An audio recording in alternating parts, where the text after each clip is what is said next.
Hello and welcome to this episode of the Star Wars Generations podcast. Friends, we have talked all about the Acolyte. We have gone on discussions of books. We have watched While the Child Mocks Me on camera, which you can see if you check out our stream or on YouTube. But today we are back to the movies and we're talking about The Force Awakens, a movie that I think now is seen often as part of the sequels, which is obviously a very divisive conversation. And we're going to talk a little bit about it in terms of its larger context in the sequels. But today, I really want to talk about this movie on its own. And I'm doing that with Erin McGowan and Alex Korman, the Star Wars Generations crew, back together again. Erin, let's start with you. And I think for all of us, I want to start with, where were you in terms of Star Wars when you first saw this movie? Yeah, so I feel like, when did this movie come out? Like 2015? 2015. Mm-hmm. 2015, so I would have been 13. I was like at that age where I'd kind of like grown out of like the childhood phase of like, yeah, nerdy stuff, and kind of got into the teenage phase where it's like, is that not cool? However, I was homeschooled, so nothing I did was cool. So when I saw this trailer, I was hype. Like, I forgot all about anyone who said it wasn't cool. Like, me and my dad were so excited, and we went to see it in theaters, and it was like, just watching it again and paying attention this time around, I'm like, I could really see myself back in those like theater chairs, like getting fucking goosebumps, jumping so high when Kylo Ren let that blaster bolt go. Holy shit, I almost hit the ceiling. That was so scary. But yeah, so I was in a phase where I wasn't super on to Star Wars, but the moment I saw the trailer, I was like, oh, we are so back. Yeah. Awesome. Where were you at, Alex? Yeah.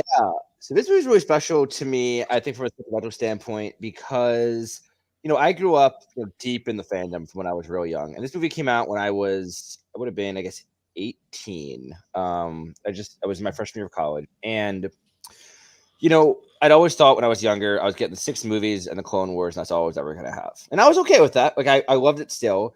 But when this got announced, I physically couldn't believe it. And then I actually remember that it was announced and the trailer came out exactly a week after my dad died in 2014. And so it was like the one thing that like was bringing joy to my life at that point in my life. And like, I think I watched the trailer probably 100 times. I just kept rewatching it and rewatching it because it was like this excitement was overcoming me. And, my dad was the one that introduced me to Star Wars. And so it was like this super special thing. And so the movie comes out and I go with one of my really good friends from childhood. And we go to the theater. I go full Jedi robes. There's other people in cosplay. And that was my first time seeing a Star Wars movie in theaters at all because I wasn't allowed to see Revenge of the Sith in theaters. And so, like, I was just beside myself. I remember leaving that theater and I'm not even joking, I have a video of myself. I was like hyperventilating. I feel like I couldn't walk. I was just so content or anything besides the point. I was so excited that I had just seen a Star Wars premiere and it was like so special, so exhilarating. So I was like deep in the fandom and deep in the nerdom, but that experience is like one that's just imprinted on my brain for the rest of my life. Yeah. So yeah. Well, that's beautiful. And that is so awesome to hear because this movie has a very special place in my heart. And that's going to be a part of, I think, what we talk about today, but for a very different reason than you guys. And I'm going to try and say this very much to say this is how I felt at the time. Not that this is an objective statement of the value, just this is how we felt. As you all know, I'm significantly older. I grew up with the original movies. Return of the Jedi was the first movie I saw in theaters when I was maybe 5 years old in 1983. And as people who then came of age with Star Wars, and, in high school and college, we were talking to our friends, we were nerding out, we were playing the early video games, we were playing the role-playing game. We were so excited for new movies that were going to go into more depth, that were going to go into more nuance, that were going to be more adult. And we're really going to get into kind of the depth of, I think in a lot of ways, like some of the stuff that shows like the Acolyte and Andor and stuff like that have been giving us. Whether this was completely unjustified, like the expectations we put on this movie, you may well say that. I have no idea. We were 20 years old. We didn't know much. There wasn't really the internet at this time. We were just going on hype and vibes. And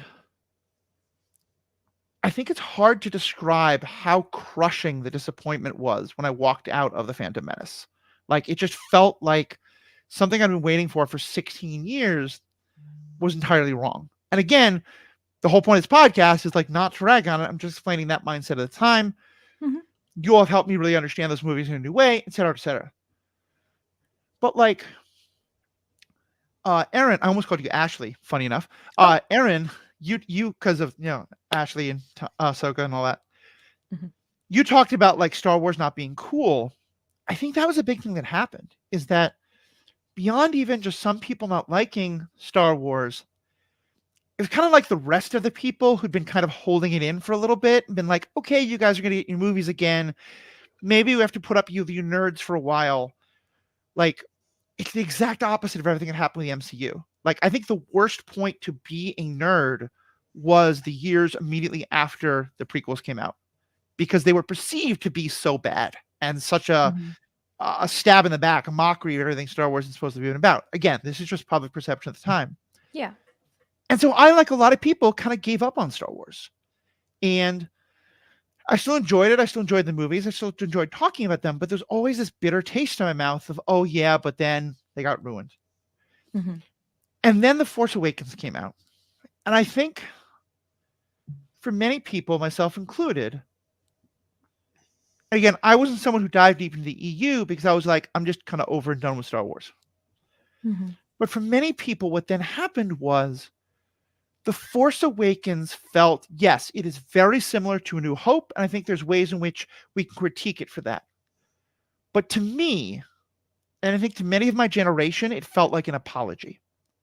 It felt like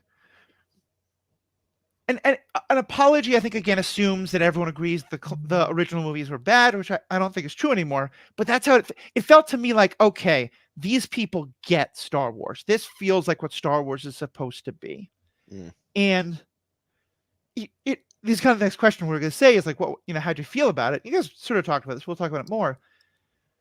But for myself, I think, and Alex, it's funny, my mother had died around the same time your father had. Mm-hmm. I had kind of spiraled into a bad depression because my marriage had broken up and I lost my career all around the same time. A lot of bad things had happened.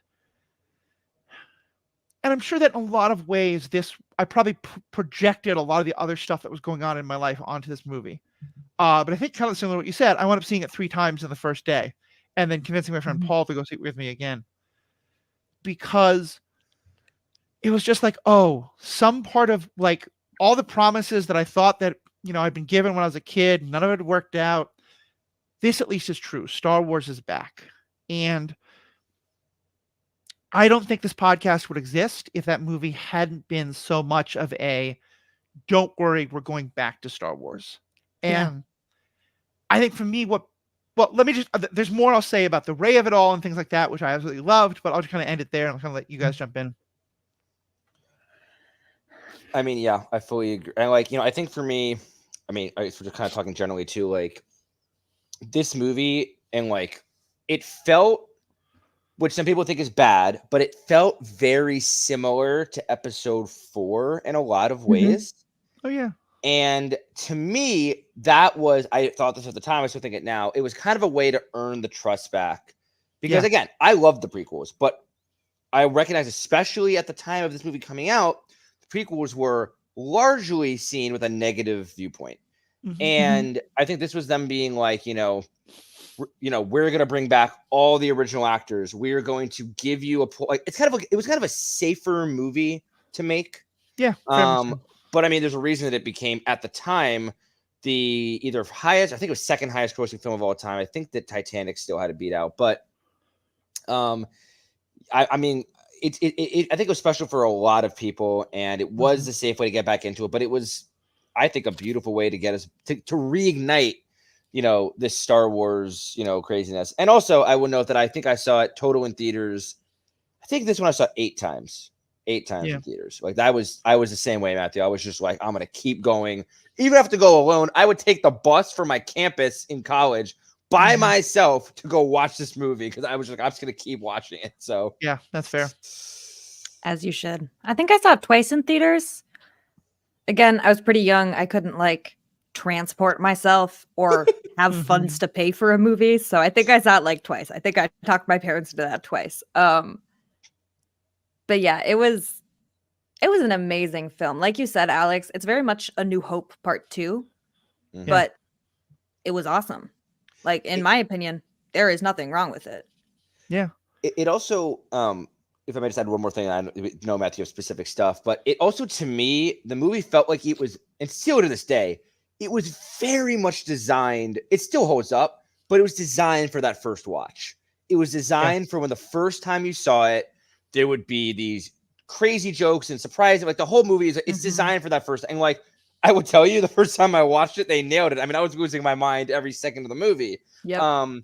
But as the more times you watch it, I still think it holds up and it still ages really well. But you can kind of pick out the points where you're like, okay, yeah, I remember when that happened the first time, and I like lost my mind. Like, so it was just funny the way they designed it, very much to be like, let's earn everyone's trust back, let's get them excited that first time, and reel everyone back in. Yeah, I mean, like, go ahead, Erin. I was just gonna say, I agree. It was so funny, this movie, because it's been a couple years since I've watched it. Oh my god, it's so funny. And like rewatching it, thinking of how many things I used to quote when I was a teenager that I didn't even realize were from this movie. Like, I would always go, "That's mine." Oh, I do that all the time. All the time. My friends will call each other how Big the Deal Force for a little works. while. You're a big deal in Resistance. You're a big deal. Yeah, I think it's kind of why this movie gets put in a kind of a weird place today, because I think now, especially when people really hate the sequels, I think this movie gets shit on a lot. And I think that there's something to be said for the fact that I think this movie is a lot more style than it is substance. Yes. Like, the more I watch it, the more I come to realize that a lot of it doesn't make any sense. Like, if the Republic is the government, and then the First Order is this like thing that's kind of trying to fight the Republic, why is it just the Republic fighting the First Order? I mean, there's a lot of thoughts I have on that, but like the way they talk about the Resistance as being illegal, it's like, well, no, you're illegal. Like, and there's just a lot of this stuff that doesn't make sense, and a lot of plot holes and stuff like that. But I think that this movie had to do a very specific thing, and I kind of feel like this movie gave birth to Disney Star Wars, and some people just have hated that all along, but a lot of us love it and think it's created a lot of really good things. And it is not the movie I most want to rewatch a lot of the time, but I think it's given a lot of great things. And I also want to recognize, and I think this is a thing that a lot of other people have disliked about it, which I think is pretty awful. There's an extent to which, let me give a comparison. I thought that the Wonder Woman movie did a very good job for what it was trying to do, which was saying, let's take a generic paint-by-numbers superhero movie, but make the superhero main character a woman, because that hasn't been done, and basically make that movie. And in a lot of ways, that's also what it felt like it did with this really radical thing of having Rey be the Jedi and having Finn be the black character who is a main character, not the Lando Calrissian sidekick. And I'll kind of turn it to you. Aaron. What did it mean for you to have Rey be that important part of this movie? I feel like that's a big question. Honestly, again, hormones. I was a teenager, right? And so I feel like I was very much a tomboy at the time. Like, it was me and my best friend. She was the girly girl, and I was like the tomboy. So like people were like, "Oh my gosh, it's a girl Jedi." I was like, "Fuck you guys!" Like, I hated that. But I loved Rey as a character outside of like how people were like pushing it. Maybe I don't know, because people are like, "This is the first time you've seen it." This is it. I just remembered why I would get pissed off, because I'm like, no, fuck you. Ahsoka's a girl Jedi, and she's better than Rey. So I don't want to hear it. Like, that was my opinion. Aaron doing this. I can actively see 13-year-old Aaron fighting a person over Ahsoka. Yeah, like, I will throw hands. It is like, Rey does not top Ahsoka. She's had one movie. She just connected to the Force and used a lightsaber a little bit. Rewatching it, I'm like, damn, she is kind of powerful. But in my mind, I really had played it down. I got thoughts on. I have many thoughts on that, but yeah. I do think that, like, you know, having, especially like with the history of the original movies and a lot of the prequels, cast was predominantly white, and for the vast majority, it was white men. So having a two lead actors who was a woman and then a black man was a huge step forward for Star Wars in general. But unfortunately, fueled a lot of hate because of that early on. And we can talk all about, and I will talk about how they did my boy Finn dirty in the sequels, but that's probably a conversation for another time.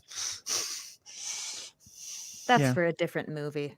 Today we're just talking about the beginning. Today, in this movie, Finn was pretty badass overall. Freaking fantastic. Yeah.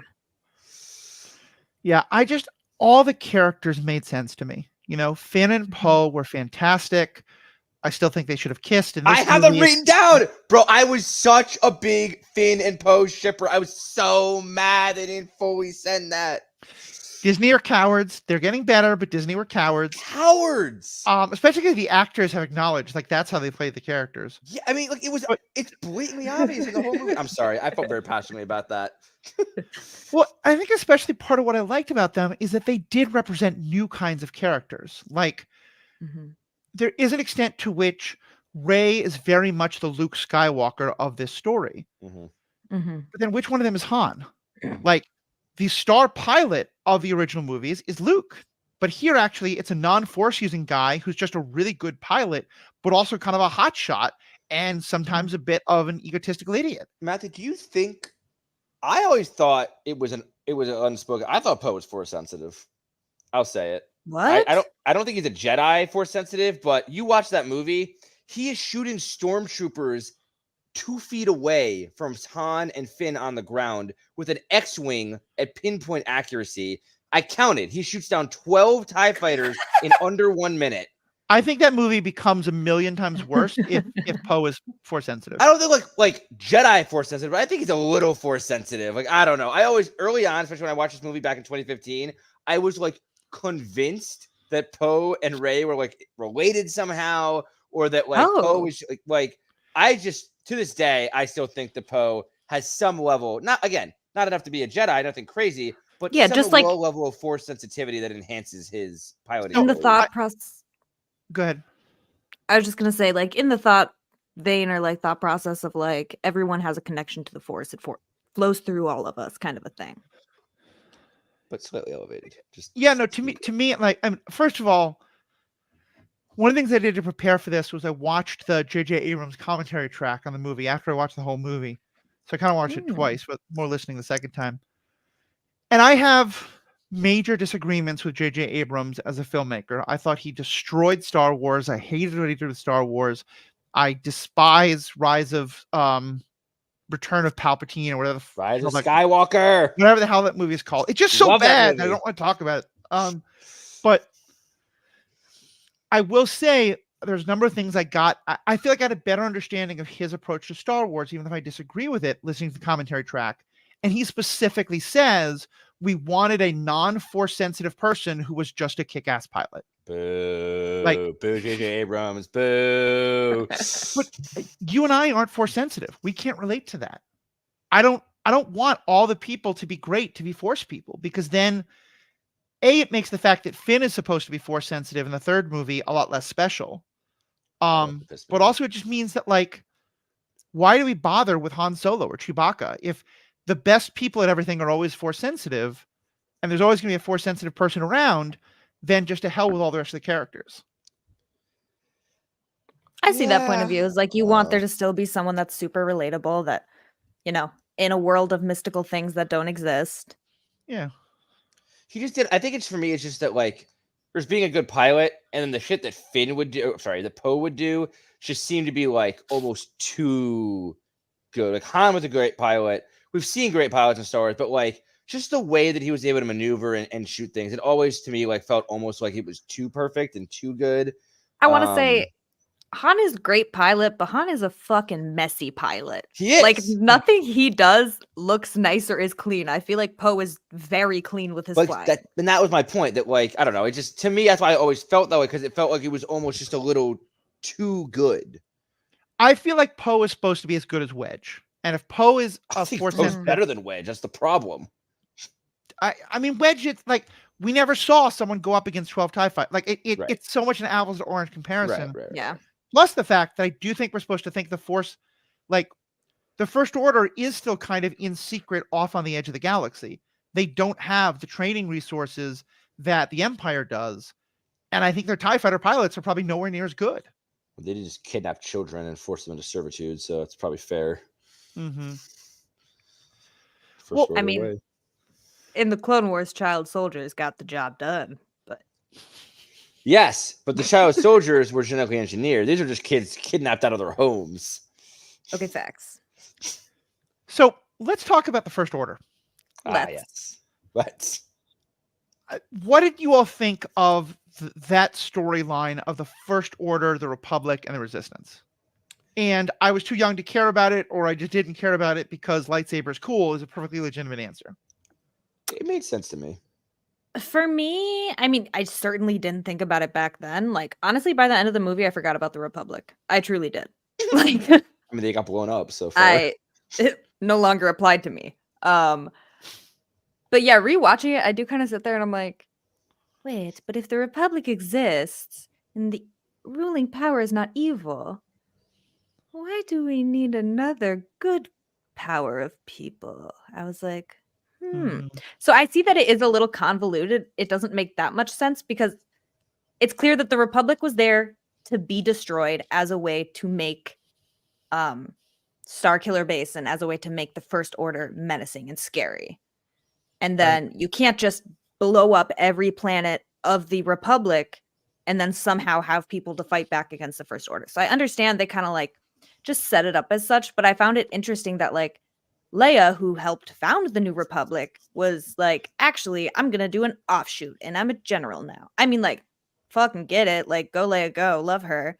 She's a badass general. But it was thinking on it more, it is a little confusing of like, so what did happen with the New Republic? Then again, in the Mando series, we're seeing there's a lot of bullshit that happened with the New Republic. Right. Right. I mean, to me, it always made sense because the way I saw it was that, Project Cinder was put into place, which was like, the fallout plan from the Empire getting destroyed. And like the Empire was vast. And I mean, we've seen that. Like, we've seen the remnants of it existing. And so, like, the fact that, like, it was able to rebuild. And remember, this is happening, 20-something years after the end of Return of the Jedi? Maybe longer, 30 years? 30 years. 30 years. That's a lot of time to, like, rebuild and amass. I mean, you think about the fact that, like, from like when the whole Empire's existence was less than 30 years. Yeah. So like, I think it made sense to like these remnants, these people who still believe in the Empire were able to like build up this force. And the Republic, was young again. It was kind of getting their shit together. They're trying to put out dissidents. And to me, the Resistance was kind of like their military arm, militia kind of deal. And like they were resisting against, the First Order and this pushback, this rising threat that they know. I mean, they've known, you can see in Mando, they know that like there are still dissidents and Empire sympathizers that exist. And I think that Resistance was just like this offshoot of the rebellion in the military arm of the Republic. The only thing to me was it was a little silly that it was called the Resistance because they are just a military arm of the Republic. But like, it fits well, Yeah. I guess. See, I mean, I think they're very specifically not supposed to be connected to, like, the Republic is secretly funding them. And that's like, they're not supposed to be doing that. They're very much not the military of the Republic. But like they are. Like they're not officially, but they are at the same time. Because like at no point, unless literally when the First Order blew up the Republic, every warship that ever existed in the Republic were just in that system. I mean, where was the rest of the warships then? And the rest of the Well, that is something that they said in this movie is like the Republic fleets can't help us because most of them got blown up. Yeah, they distinctly say there's a Republic fleet that's separate from it, and I agree with you. I think that's one of the massive plot holes of the movie is that it doesn't make sense that like the entire fleet was around this one system of planets that got destroyed. Right. So I guess like not the official arm, but I guess like the undercover arm, like funding rebels. I mean, it's kind of like Mon Mothma and Luthen. Yeah. I think here's the way I look at it. I think at the time, it just didn't make sense. And it felt like one of the things that my friends and I had always been talking about, and I think is a very interesting story, is once an authoritarian government has fallen, how do you take over and both not have complete chaos, but also not become authoritarian yourself? Like, to me, that's a very interesting story. And I think that was part of what I wanted out of these movies. And it felt like a bit of a cop-out to go back immediately to the main power is the bad guys and we're the good guys, etc. But I get where they wanted to do it because they wanted to copy A New Hope. Mm-hmm. I think like I hear, Alex, you're trying to kind of square the circle with Operation Cinder and some of the other stuff. I think in this movie it doesn't make sense, and we just kind of have to accept that. But I mean, I do think that a lot of the other content that's come since then, like The Mandalorian, like all the stuff we're talking about, Operation Cinder, but also a lot of stuff that's happened in the books. Like one of the things the books lay out is actually that when it's revealed that Leia is the child of Vader, that she is driven out of government because people are just so like, oh, you can't. The book Bloodlines, which we did a review of, is very good, and it talks about that. But wasn't Mon Mothma the first chancellor after everything settled? No, Leia wasn't a chancellor, but Leia was like one of the leading senators and was in line to become. Well, there are various versions because in this there wasn't a strong chancellor at first because the government wanted to be very like decentralized. Right. Yeah.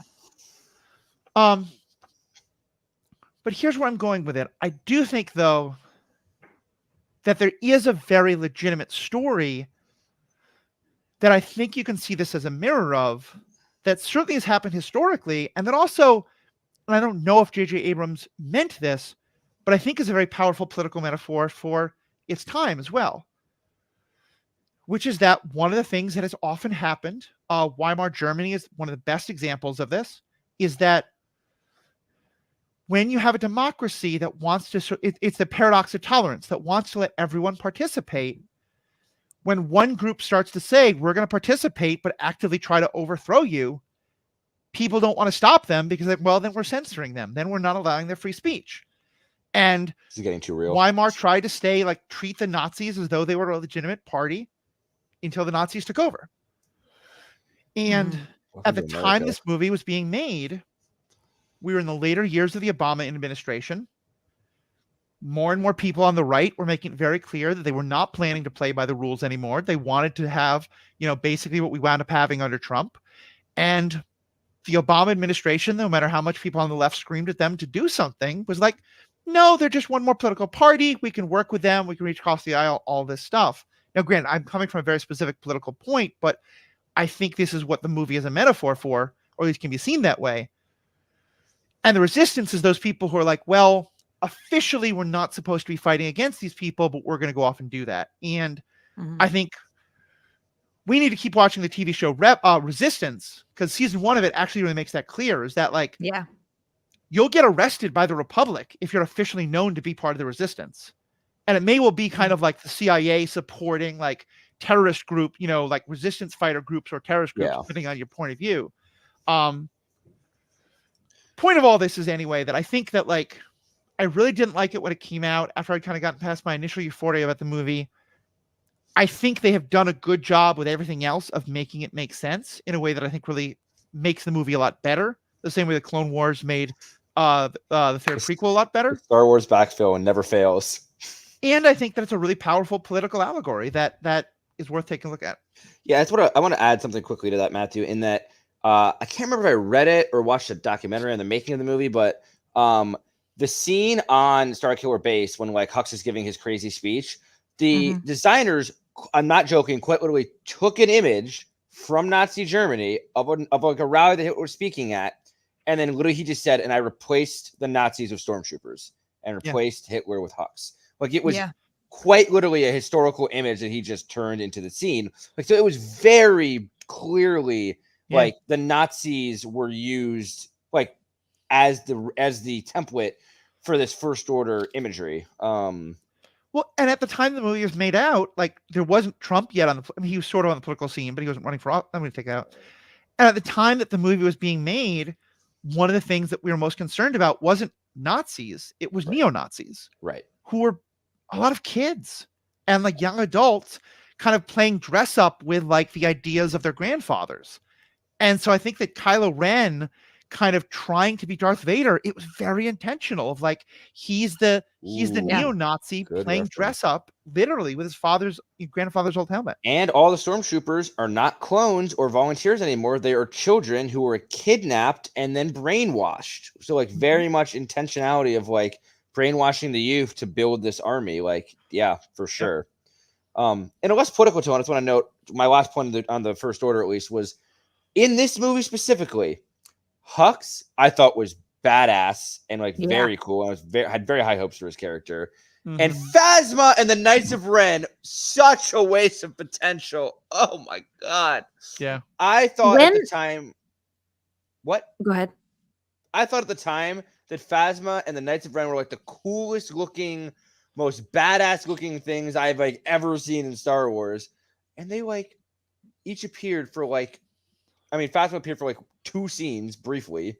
And Knights of Ren appeared in 1 flashback, and then we like really barely got them in future movies. But again, we'll talk about that another time. But I just wanted they were featured in the trailer. I wanted so much more of them. I felt like there was just missed opportunities to use both of those character groups more. And we're going to specifically talk about the plot lines that this movie set up and how they were or were not paid off in the second 2 movies as part of the bonus member section. Which is a good time to say that if you want to become a member, it's only $5 a month, $55 a year. It's a great way to help support the podcast. You get that bonus content at the end of every episode. You get bonus member episodes. We just did an episode on Darth Plagueis, the novel, which is very relevant to the TV show The Acolyte. Definitely check that out. And also you just get to help keep the lights on. So please check out all those things. Of course, you can also send us feedback, email, Facebook, Messenger, all those kind of things. All that's in the show notes. Please check all those things out. Back to this, though. Let's now start talking about some of the individual characters. What do you guys think of Kylo Ren? Erin, I've talked a lot. You go. Okay. So Kylo Ren coming out of the gate, I was like, holy shit. Like, who is this? Like, this is crazy. We got another Vader situation here, right? And then the unfolding of who he actually is, you know, Ben, Han and Leia's son and all that. It's very interesting. One thing I noticed about him is we often joke in the fandom about like his temper tantrums, basically, because that's what they are. He has temper tantrums. But I remember the first time watching it being like, this is so scary. This is just like what Vader did when he would like choke people out. No, Vader was a lot more calm, cool, collected, but also not that cool or calm because he was choking people out over FaceTime. But he did it in a classy way. Kylo Ren was like, I'm just gonna like be a baby and like meh, meh, meh. So it became very clear, not on the first watch, because I was like, this is scary. It became pretty clear that he was so like immature. Yeah. And the first time he took his face off, dude, his mask off. I was so disappointed. Like 13-year-old Erin was not at all into Adam Driver. I was like, who is this baby ass man? He literally looks like a teenager, which I realize is probably the point now. But as a teenager, I was looking for something like hot and smoldery and sexy. And to me, Adam Driver was not it. But the character itself, very interesting. And the whole kind of like annihilation and what happened with Luke and, you know, the Knights of Ren, which by the way, totally forgot they were in this movie until you brought it up, Alex. Like I don't think I ever knew that they were in this movie because it's such a little moment. Like I've just never paid super close attention. But yeah, those are kind of my initial thoughts on Kylo. Like so scary at first, really good villain. It is hard because of how much he's mocked online that I've come to take him less seriously as a villain. So then as I was rewatching it this time around, I was trying really to like center myself back within the movie of like, nope, like this is what I am seeing. This is what I'm learning about the characters. And it was kind of nice to see him as more of like an actual scary villain again. And just seeing that mental battle between him and Rey for the first time in a while was really cool. Yeah. Adam Driver. What are your thoughts? One of my favorite actors. And I would say, and I think from the get-go, I loved Kylo Ren. I was obsessed. I thought that like he portrayed the character well. I thought as an Anakin lover, I think this makes sense. I don't think anyone's surprised here. He gave Anakin like tantrumy vibes. Like, he was just very like, this lost, confused kid. I can picture like, you grow up in the shadow of Han Solo and Leia Organa, like two of the legends of the rebellion and of the Republic, and being Luke Skywalker's nephew. Like, it's just like you grew up in this like royal family in the New Republic, and I think that, again, being whispered to by Snoke / Palpatine this whole time, like, We're only talking about the first movie, so as far as we know, it is Snoke. Okay, sorry. I'll re-say that. Being whispered to by Snoke this whole time, like this powerful dark side user, I think that like it like further showed his like frustration, his doubts, his feeling small. Like, it's like any kid in real life talks about like what it's like to grow up with like a really famous parent. And they don't want to be associated with them a lot of the time. They want to have their own life. And so his rebellion made sense to me. His obsession with Vader fascinated me because, like you talked about, Matthew, like that deification of his grandfather, like trying to go after that power. Like, I don't know. His character always really interested me. And I also liked it because you could very clearly see the conflict in him throughout the movie. Like, he was, doubting himself a lot, very vulnerable, like showed his fear very visibly. Sometimes it was just his facial expressions. Like, I thought the acting was spot on. I don't know. Kylo always interested me. And I also thought his lightsaber was very, very cool when I was 18 years old. And I still do. I thought his lightsaber was very scary and very fun. That's my take. Yeah, I think he's a very interesting character. I think I only know Adam Driver from Girls, the TV show Lena Dunham, in which he's basically playing like an adolescent man-child. Like, he's supposed to be a guy in his 20s, but he still acts like a 17-year-old guy. So the same character. Yeah, in a lot of ways. Without a lightsaber. It was hard for me to take him seriously, but I think when I realized that's kind of the point, is that he is I think he's supposed to be the 17-year-old who has access to power far beyond what he should, whether it's an assault rifle or a lightsaber. And he is terrifying in a very different way from Vader, because Vader is ice cold and I have no care in the world. And it's I don't think Vader gets mad at the people and then kills them out of anger. I think he decides they are ineffective tools and he throws the tool away so that he can pick up another tool. And like, in some ways that's worse, maybe. But Kylo, at least, like, Kylo doesn't kill the guy who gives him that bad news. He just destroys his own shit, which is like kind of dumb. Yeah. Damn. Wait, but also Matthew, he's kind of horrible as well. You can cut this out, but you just like unlocked something in my brain, and I just want to thank you for that. I never considered that Anakin, being like a little techie boy growing up, always tinkering with things, then saw humans as tools like they were when he was a kid making droids. And that's crazy. That's awesome. Yeah. I mean, like, yeah, I think that just kind of blew my mind for a minute. I was like, damn, he just started seeing humans as actual tools like he was a kid again. Oh, wow. That deepens the psyche of him so much for me. Okay, I'm sorry. You can cut that. That was just crazy. Thank you. No, I think it's very astute. Like, I think that there's some descriptions of that, like, one of the descriptions of the dark side, but also just like leading you into a really kind of like bad moral place, is when you start seeing other people as NPCs. Yeah. That like their value is what role they play in your story, not the idea that they have their own sort of inherent moral value. And I think that's where Saul goes to. That's where Anakin goes to. That's where Rey goes to. That's crazy. And Kylo's not there yet. Kylo's moving in that direction for sure. That's what part of the movie is. I just want to say something about the thing with Vader, which is that, first of all, I do think that Star Wars, like, the line is history becomes legend, legend becomes myth. And Star Wars just wants to like skip over that, and with the 500-year process happen in 20 years. And it doesn't make sense in the prequels, and it doesn't make sense here.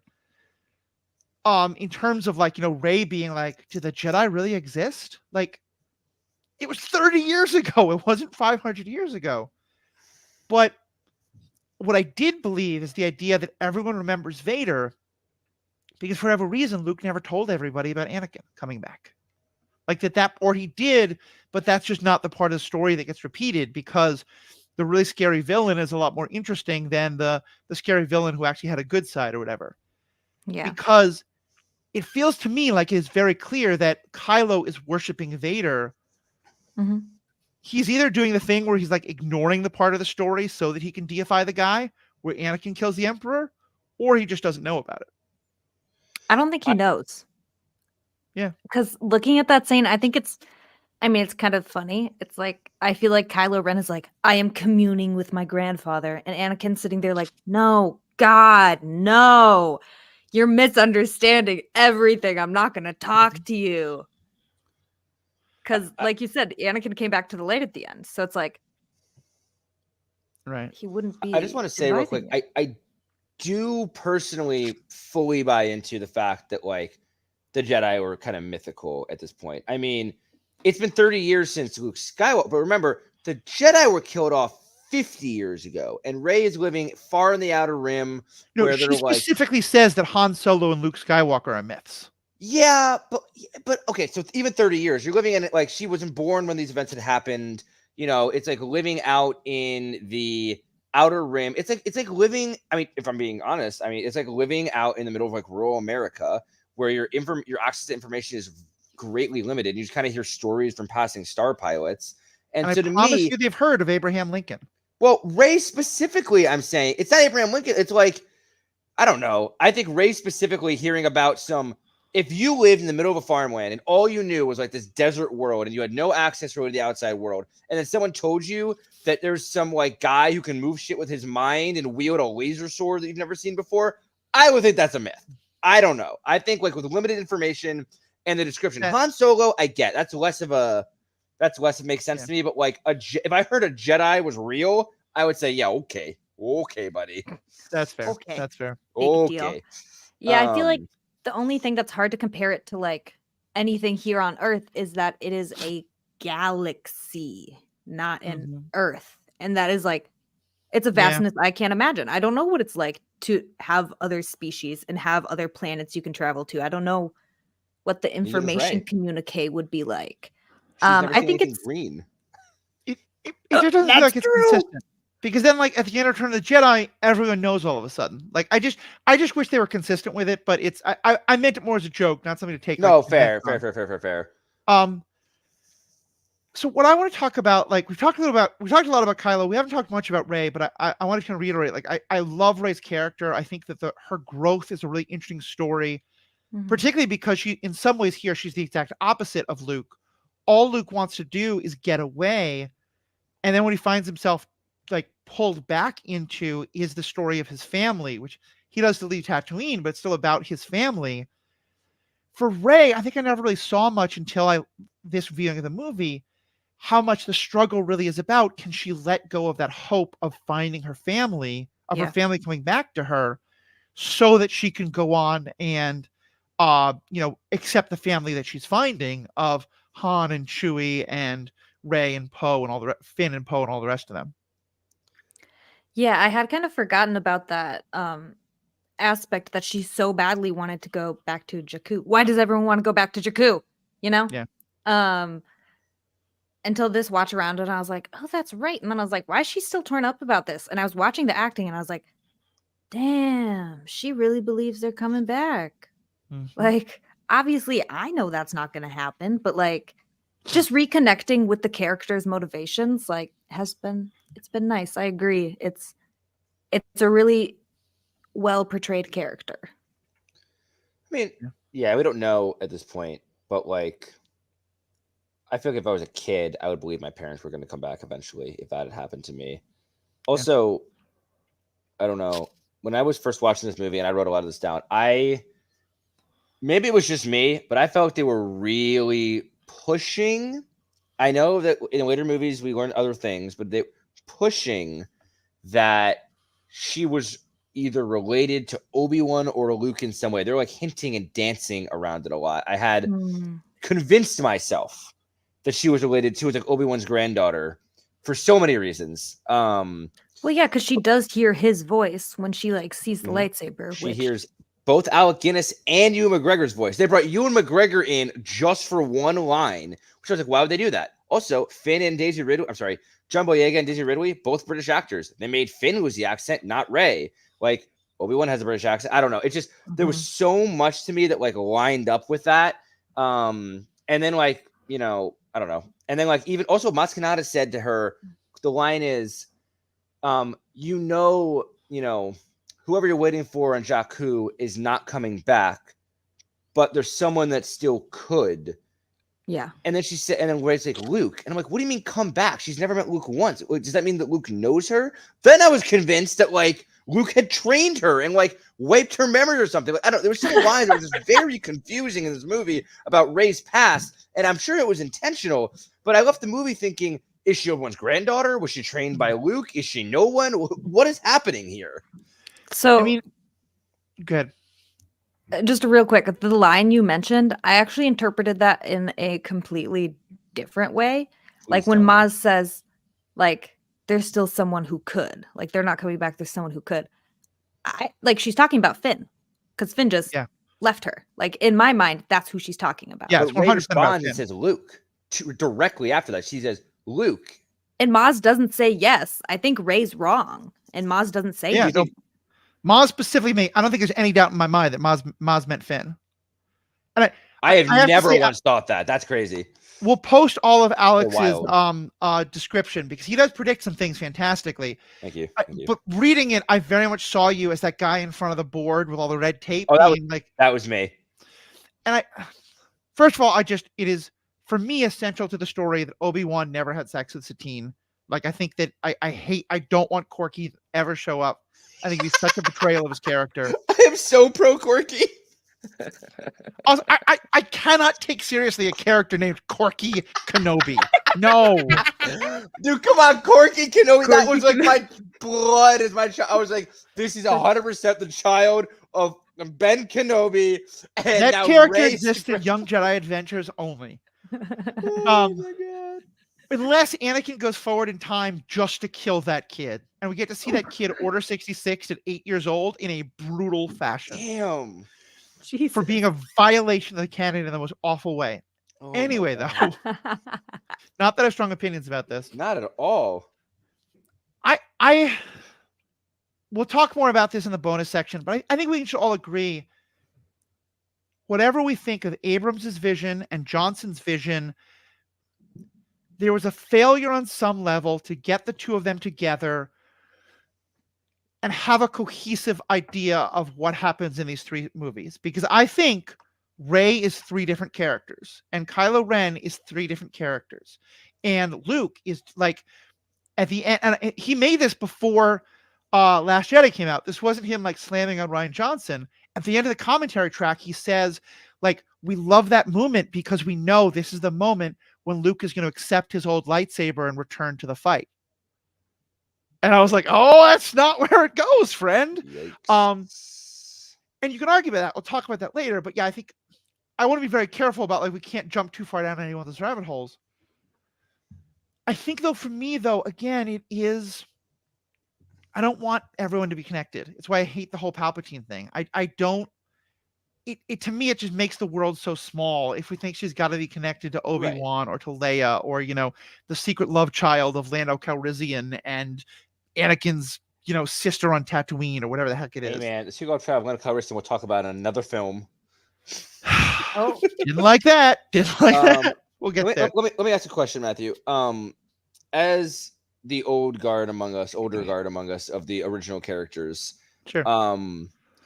Did it bother you that in this movie, after like really pushing and pubbing the fact, the old cast is coming back, that we never got Luke in the trailer, that the first thing you saw on screen was that Luke Skywalker had vanished, and you only get him for like 30 seconds at the very end of the movie?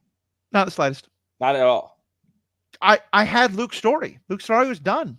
Fair enough. I was very much ready for new people's stories. Fair enough. And I think most of that had been spoiled anyway. And certainly the fact that Han was probably going to die. I dodged all of that shit.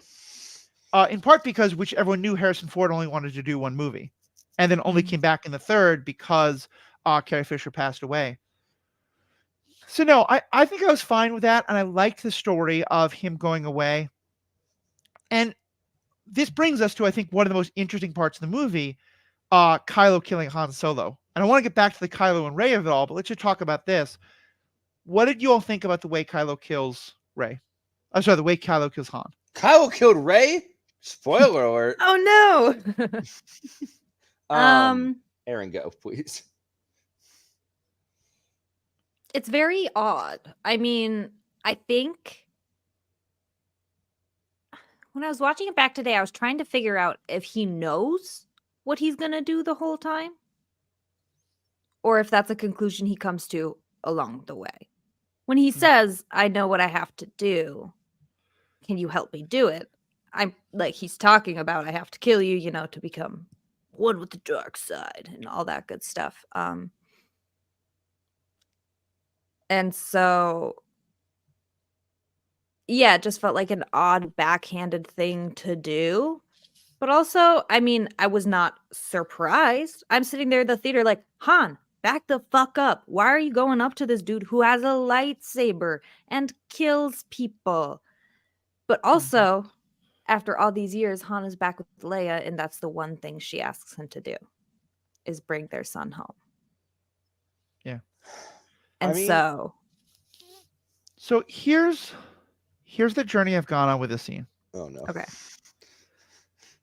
When I saw it, I was convinced that Han had flipped the switch and twisted it. Because I at first I thought that it was always pointing at him. It's not. It's pointing to the side.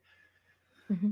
I thought that where Han's hands were, like his hands are on where the activation switch should be, and he sort of flips the switch and turns the lightsaber towards him. And interesting. The idea of that being that he's come to realize that Kylo has to kill him, that if he doesn't, Snoke is going to kill Kylo, but that if Kylo does actually kill Han Solo himself, that he'll be fully lost to the dark side.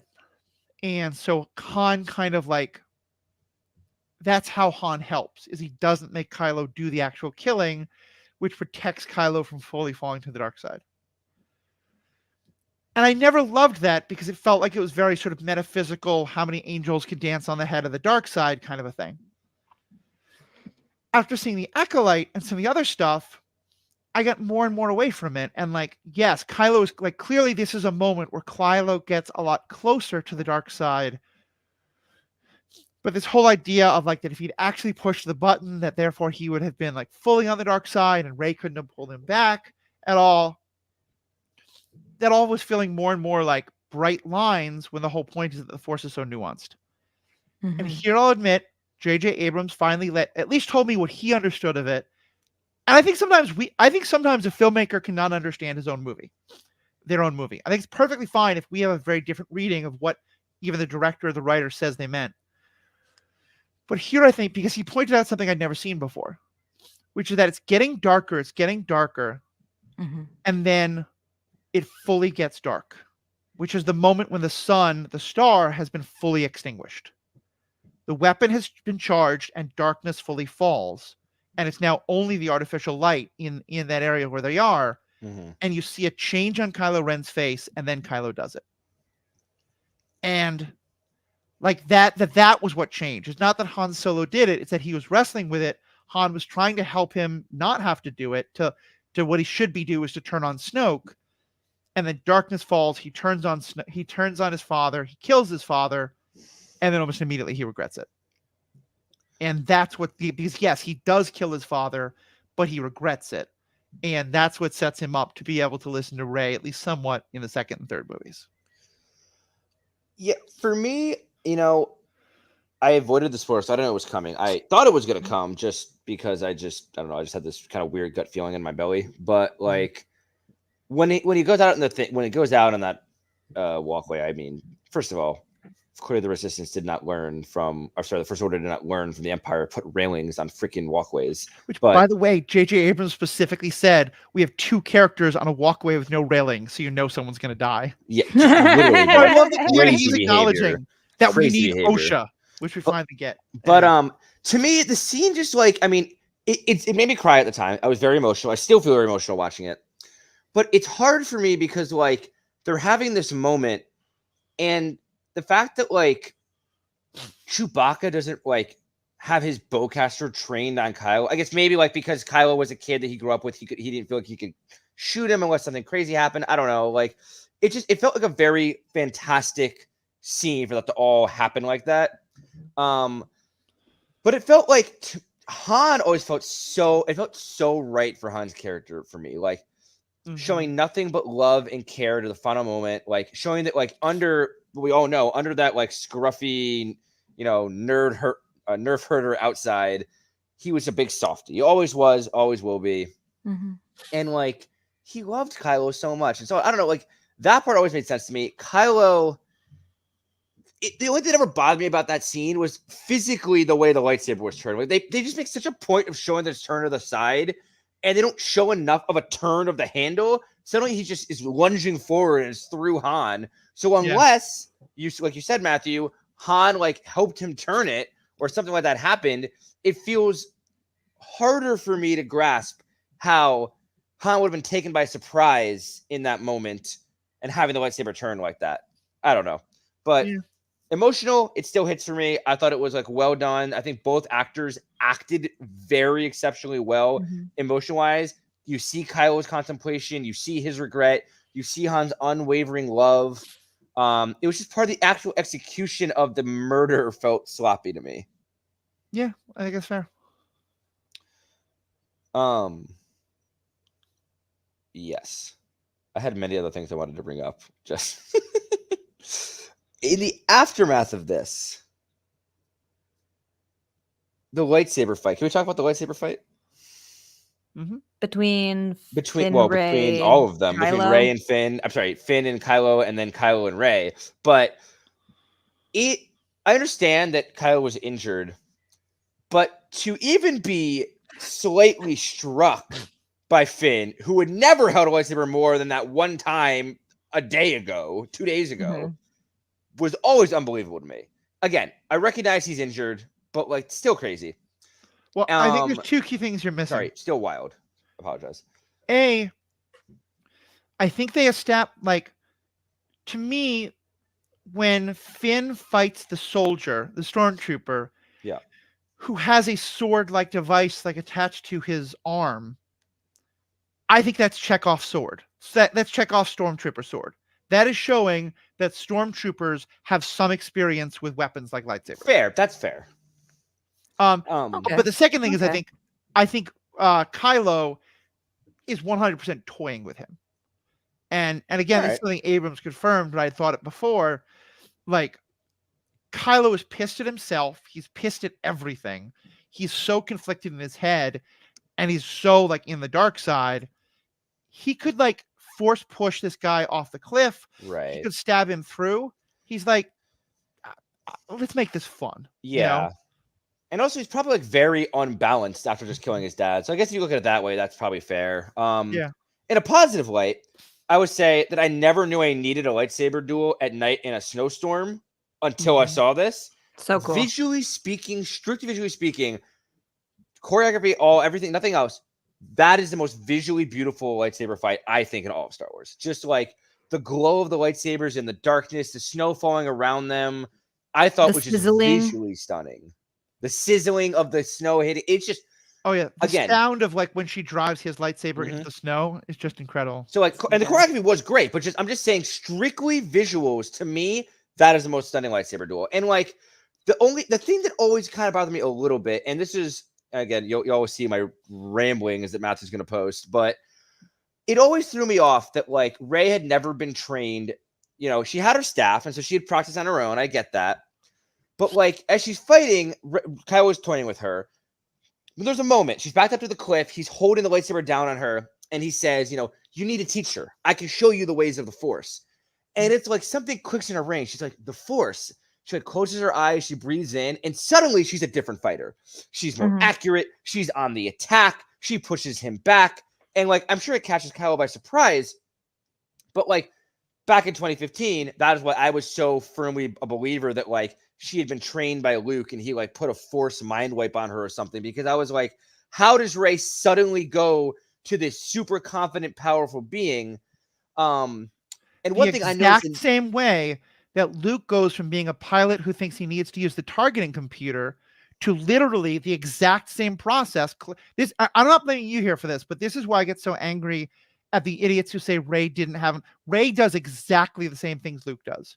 Yeah. Rey Right. closes his eyes, hears Obi-Wan's voice, and all of a sudden he knows exactly how to use the Force to shoot the proton torpedoes. But to be fair, at least Obi-Wan gave him a little bit of explanation of what the Force was, a little bit. It wasn't much, but he had, like, Luke had a teeny bit of understanding. Rey understood, like, none of this. She had not spoken to a Jedi. She had not heard of a Jedi a week ago. So, like, yes, I agree with that. But, like, it just felt a little harder that suddenly she was skilled specifically with a lightsaber. But you're wrong. She had heard Obi-Wan. You just said that 20 minutes ago. Yeah, but she heard these are your first steps. She hadn't been trained by him for a week. I think this is when we're trying to argue the metaphysics of the Force. It doesn't work that way. People awaken to I know that you're not doing this, but it's kind of like you're standing very close to really terrible people with these arguments. So I always want to kind of push back on it. Like, because so much of the Rey doesn't have enough training comes from such a sexist place. I know that's not you, but I think it's very important to be like, no, this is utterly untrue. No, she has the exact same amount of training that Luke does, and very intentionally the exact same kind of power sets that he does. No, and that's fair. I don't want to get deep into it, but I do think it's like Luke spoke with someone. He heard, he had the blaster ball. He was being trained. Let the Force flow through you. Like, I just don't did Rey know enough about the Force at this point to do all that? Was always like I just wanted like one scene where like she either heard more of Obi-Wan or she like talked to Maz or something where like it felt like the Force was never even fully explained to her, really. So like I don't know. I'm just going to gently suggest the fact that you don't question that with Luke, but you do with Rey, I think is something worth examining, because I think the only difference is their gender. I did question it with Luke, though, to be fair. Like, when he shoots into the Death Star... Can I say something? Yes, please, go ahead. Sorry. Thank you. No, it's okay. So the way that I interpret that moment for Rey is that, like, yeah, she's never been taught about the Force. She doesn't know what it's about. But when Kylo was interrogating her, she realized something. And she realized she could fight back. Yeah. And I think she didn't understand what she realized until he brought it up and said, I can show you the ways of the Force. And she was like, oh, that was the Force? Okay. And she kind of tapped in, and it's the idea of Luke with the blinder helmet over his head of let the Force guide you. Just kind of say, fuck it and let it go. You know, Jesus take the wheel style is how I kind of interpreted it, is that she didn't understand. And then something clicked, but it's not that she had knowledge. It's that she had trust in the Force, which is starting to sound very Christian. But that's probably just because of my background. That's saying, like, you should trust in the Force. It's like, you should trust in God. But yeah, that's how I always interpreted that little moment for her. Yeah. Yeah. And I think the other thing is that very much like, because I think people like, to me, if you're going to raise any of these complaints, the idea that Luke kind of fights Vader to a standstill when Vader and Anakin have been fighting with lightsabers for 20 years and he's been doing it for maybe a week.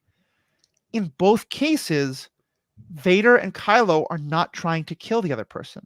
Mm-hmm. They're trying specifically to recruit them. Like when he said, like, because there's a part of you that's like, why doesn't he just kill her when she's closing her eyes and like meditating for a second? I think that's bad filmmaking. I think it should have been done a little different way to explain like why she's able to take that moment. But I think it's also like, I think you do see him like being like, what's going on? I'm more curious now. Mm-hmm. He wants to train her. He wants to recruit her. He's not trying to kill her. Yeah. To be fair, that did also bother me back when I saw, like, it bothered me that Anakin wasn't kicking Luke's ass more as well. I think maybe across the board, I get bothered when people can just automatically use the Force so just quickly. Are automatically good at stuff. Like, I'm not trying to say that it's just Rey or it's Luke, but like Ezra does it. So many Jedi do this, and it just bothers me that like no training, suddenly you can just.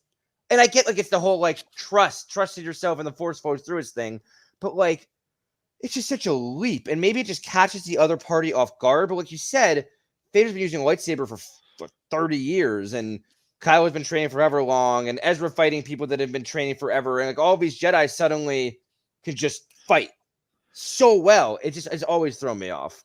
I get it, Alex. You're a wizard. And like all wizards who've studied for years, you're really bitter at the sorcerers I who am. just have this magical power inherently. I am. And the warlocks who have their magical sugar daddies and sugar mamas. But, you know, I do play a sorcerer in D&D, but it always pisses off my friends. But the last thing I want to say just on this quickly was that I actually interpreted it even more beyond that. I think Rey taps a little bit into the dark side. And in the novelization of The Force Awakens, it describes that she hears a voice telling her to finish Kylo off when she knocks him down. The official novelization that Disney approved. Doesn't say if it's Snoke, doesn't say who it is, just says that she hears a voice egging her on basically to finish Kylo when she knocks him down and slash his face. It was my voice in the theater. Fucking finish him! Take him down! Bitch, this is your chance! I mean, I feel like a lot of people felt that. If she looked angry, and to me, like, that was like her first moment feeling the dark side and then winning, like fighting back against it and being like, no, I'm going to reject this. Which was like, you know, something I don't think Kylo was capable of doing. It's what separates her from Kylo Ren, and that Kylo Ren hears that voice. He wants to, like, maybe he does or doesn't, but he wants to finish the person. Rey says, no, I'm not going to, like, kill this unarmed person. I've beaten you. You're beaten. I won. Yeah. Like, well, and remember, like, this is when we're starting to explore these questions of, is the idea of the light side and the dark side always so black and white? Because remember, like, Rey does, like, she shoots force lightning at later points. She dives deep into the dark side in ways that terrify Luke. Ezra uses the force in ways that are dark side, but then pulls back some. So yeah, and again, I hate to keep quoting Abrams because I think he's just a really bad filmmaker, but I think understanding where he's coming from helped me understand this movie. He said that very specifically they wanted her to have that moment of, should I kill him, knowing that it's not the Jedi way, but she's not been taught that yet. And so it's very intentional that she's like, a part of her wants to do it, a part of her's hesitating, and then the chasm opens up so that she can't. Yeah. And I really like that we're supposed to feel like, yes, she's hesitating, but yes, she hasn't fully convinced herself not to, but then the opportunity is taken away. Yeah, when the chasm opened, I always saw it as like, well, now she can't. Like, we'll never know if she was going to or if she wasn't going to. Also, I screamed when he reached for the lightsaber and got to Rey instead. Oh, that was so I stood good. up and cheered. I screamed. Also, not only because it went to Rey, but because it was the biggest. Like, you just know that Kylo felt that so deep down, that his grandfather's lightsaber he'd been seeking for so long, his quote unquote birthright, just fucking rejected his ass for Rey. Like, he was like, absolutely not. I'm going to a worthy person, and it's not you. And he looked so devastated and shocked. And he was just like, God fucking damn it. He whips out his lightsaber. Like, I cannot believe this. He really did. Let me pause for a second. It's almost 7:00, and I wanted to be done by now. And I know we have a lot more to talk about, including the bonus section, but also just a lot more about this movie. Do we want to make this the end of part 1? 2 parts. I'm okay with that. I'd be fine with that. If you guys have to get going, we can do part 2. Many more things to bring up here. Yeah. So let me do it this way. All right. Well, I think there's a lot more about this movie we can discuss. And I know we want to have a bonus section and do a little bit of promos at the end here. So I'm actually going to declare that this is the end of part 1. That our next week, we're going to continue this conversation because there's a lot more about this movie to talk about. All the different characters, all the different scenes, so much to go into. We will still have a member bonus section. And actually, we're going to have a shorter member bonus section today where we're going to talk about some interesting developments in our own world that relate very much to the Star Wars world that Alex has some personal knowledge about that are worth talking about. At the end of next week, we'll do how does this compare to how does our view of this movie change in light of the other sequels? But one thing that's important to know is that while we do this podcast, all of us have other connections to the Star Wars world. And one of us is about to be a featured creator at a conference coming up. Oh my Ms. gosh. McGowan, take it away. Thank you. Yes. So guys, I'm super excited. I'm cheesing so hard right now. This end of this month, so August, it is the 24th and the 25th. Anyone who's in Minnesota, I'm going to be up at a new Comic-Con in Duluth called TeebCon, TEEB Con. And yeah, like Matthew said, I'm going to be featured. So I get to have my own booth. I'm going to have a banner plugging myself and the podcast. I made little business cards that I'm super excited about. Again, plugging the podcast as well. Awesome. And yeah, hopefully I'll get to sell some prints of my cosplays. So I don't know if you guys are interested. If you happen to live in northern Minnesota and like Comic Cons, I would be thrilled if you guys came by. Like I said, I'll Yeah. have a booth so you can try to find me there. Otherwise, I'll just be wandering about. I don't think it's going to be a super crowded con or anything because, like I said, it's new. So Mhm. if you happen to be in the area or you just like Duluth and want to visit anyways, I'd love to see you guys. Come by my prints. No. Well, if someone can't get to Duluth but wants to get your prints, can they be mailed to them? Yes. Yes, they can. I still have to decide on which photos I'm going to do for prints. Okay.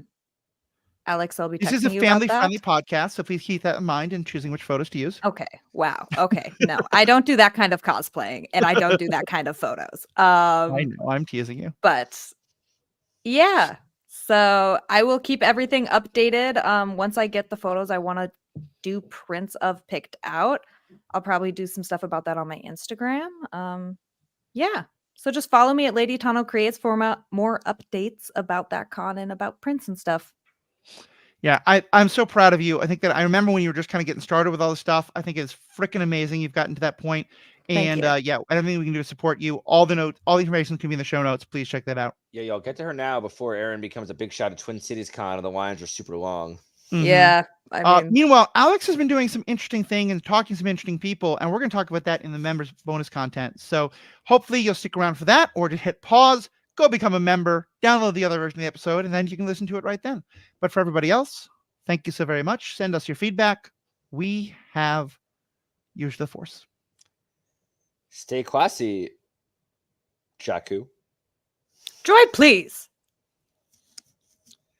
I almost said Star Killer Base, but I thought that'd be in poor taste.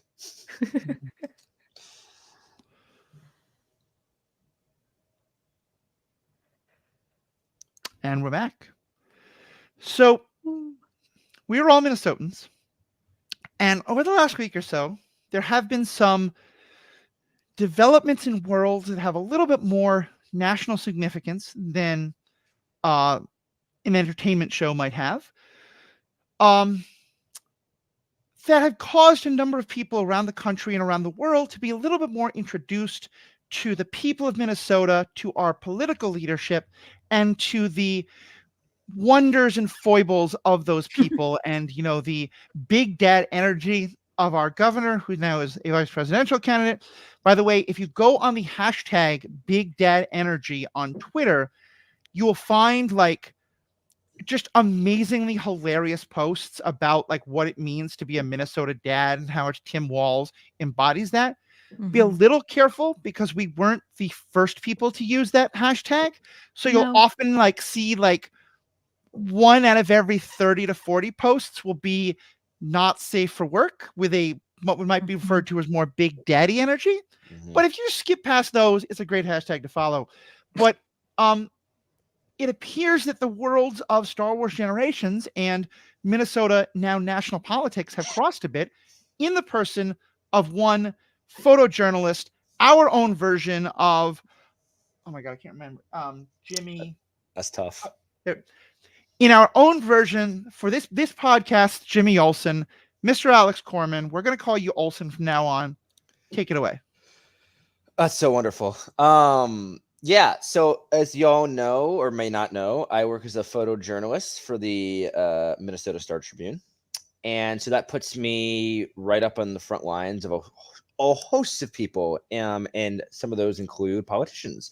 And so I've spent I've been working there since 2019. I've spent the last 5 years photographing Tim Walz and Peggy Flanagan, the current governor and lieutenant governor of Minnesota, and gotten to know them very well.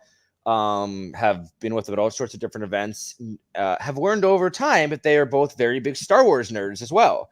And as you all know, Tim Walz is now the vice presidential nominee on the Democratic ticket with Kamala Harris. And if they are elected, Peggy Flanagan would move into becoming the first Indigenous governor of any state in the United States. Indigenous woman governor of any state in the U.S.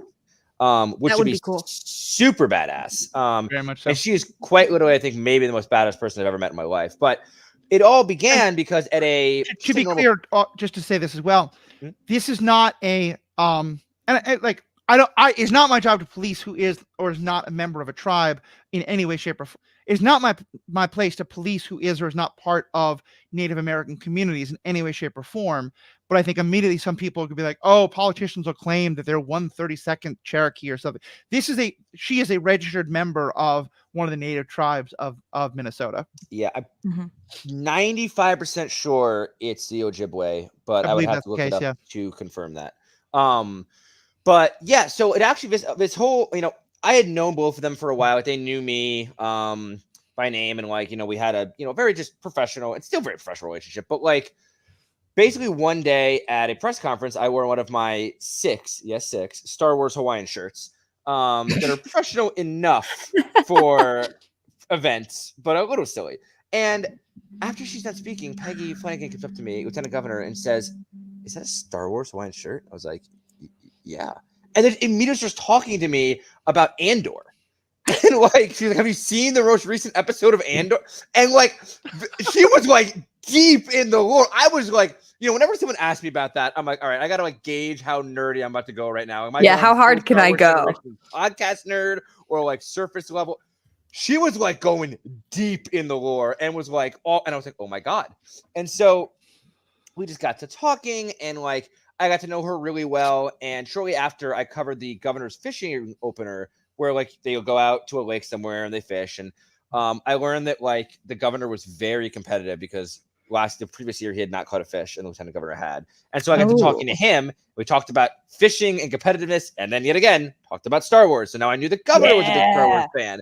And so in the span of just a couple months, I just became I became closer, more friends, friend-ish with Peggy Flanagan, but also with Governor Walsh, to the point where they both acknowledge me and my various Star Wars shirts every time they see me.